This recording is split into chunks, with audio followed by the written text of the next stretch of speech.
या कार्यक्रमाची तयारी कशा पद्धतीने सुरू आहे जाणून घेऊयात। अक्षय भाटकर प्रतिनिधी आमचे आता आपल्या सोबत आहेत। अक्षय, खरं तर कालपासून संपूर्ण मायानगरी आहे ती शिवमय झालेली बघायला मिळतेय। आज शिवस्मारकाच्या भूमिपूजनाची नेमकी कशा पद्धतीने तयारी करण्यात आलेली आहे आणि आज मोदींचा दौरा नेमका कसा असेल याविषयी काय अधिक माहिती?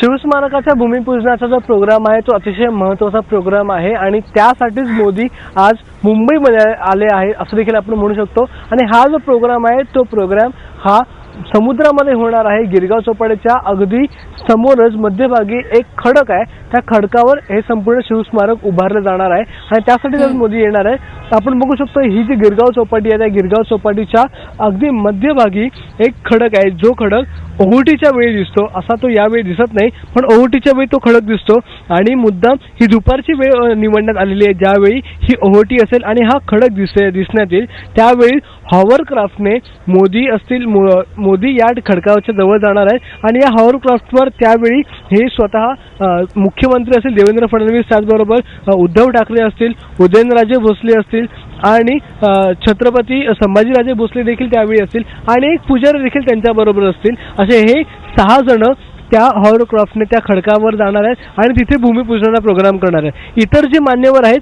ते मान्यवर या गिरगाव चौपाटीच्या समोरच जो शामियाना उभारलेला आहे त्या शामियान्यामध्ये बसणार आहेत आणि तिथून हा संपूर्ण प्रोग्राम बघणार आहे। बाकी इतर कोणालाही समुद्रात जाण्याची ही जी एंट्री आहे ती मनाई करण्यात आलेली आहे।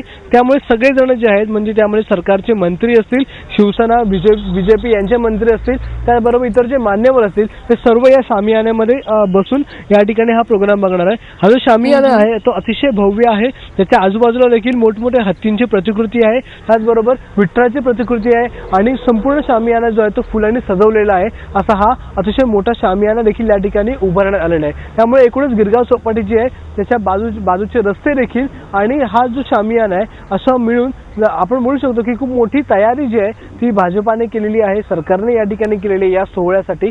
पण जी दामोदर तांडेल यांची जी मच्छीमार कृती संघटना आहे ती कदाचित यावेळी पंतप्रधान मोदी यांना काळे झेंडे दाखवण्याची शक्यता आहे आणि पंतप्रधान मोदी यांना या शिवस्मारकाचं भूमिपूजन करण्यापासून रोखण्याची देखील शक्यता आहे। त्याच्यामुळे त्यांच्याकडून आंदोलन होऊ शकतं असा इशारा त्यांनी आधीच दिलाय। त्यामुळे आज या मच्छीमार नेते संघटना जी आहे तिचं आंदोलन सोडलं तर मात्र या ठिकाणी भाजपाची ही जी तयारी आहे त्याला कुठेही अजून तरी गालबोट लागलेला नाहीये।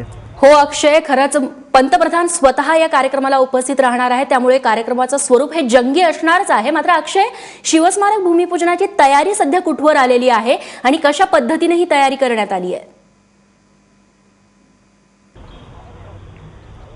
अतिशय महत्त्वाचा प्रोग्राम आहे शिवस्मारकाचं भूमिपूजन आणि त्या भूमिपूजनासाठीच मोदी आज मुंबईत आले असं आपण म्हणू शकतो।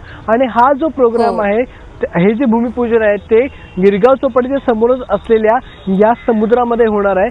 समुद्रामध्ये असं एक बेट आहे, असा एक खडक आहे जो खडक केवळ ओहोटीच्या वेळी दिसतो आणि त्याच खडकावर हे शिवस्मारक उभारले जाणार आहे। नरेंद्र मोदी ज्यावेळी दुपारी त्यांचं भोजन होईल, ज्यावेळी त्यांचं लंच होईल, त्याच्यानंतर राजभवनावरून हॉवरक्राफ्टने ते या खडकापर्यंत येतील आणि त्यावेळी त्या हॉवरक्राफ्टवर अन्य जी लोक असणार आहेत ते अतिशय मोजकी असणार आहेत। त्यामध्ये मुख्यमंत्री देवेंद्र फडणवीस असतील, त्याचबरोबर उद्धव ठाकरे असतील, छत्रपती उदयनराजे भोसले आणि संभाजीराजे भोसले असतील, त्याचबरोबर एक पुजारी देखील त्यांच्या बरोबर असणार आहे। हे 6 जण केवळ आतमध्ये हॉवरक्राफ्टमध्ये जाऊन हे भूमिपूजन करणार आहे। इतर जे मान्यवर आहेत ते सगळे मान्यवर गिरगाव चौपाटीच्या समोरच एक शामियाना उभारण्यात आलेला आहे, एक मंडप उभारण्यात आलेला आहे, त्याच्यामध्ये असणार आहेत आणि तिथून ते हा सोहळा पाहणार आहे। अशा प्रकारे नक्कीच अक्षय, तेव्हा कार्यक्रमाचं स्वरूप जंगी असणार आहे, तयारी जंगी झालेली आहे। या दृश्यांमधून आणि तू सांगतो त्याच्यावरून हे सगळं स्पष्ट होतच आहे। या कार्यक्रमावरती तुझी नजर राहू दे। तुर्तास धन्यवाद तू दिलेल्या या माहितीबद्दल।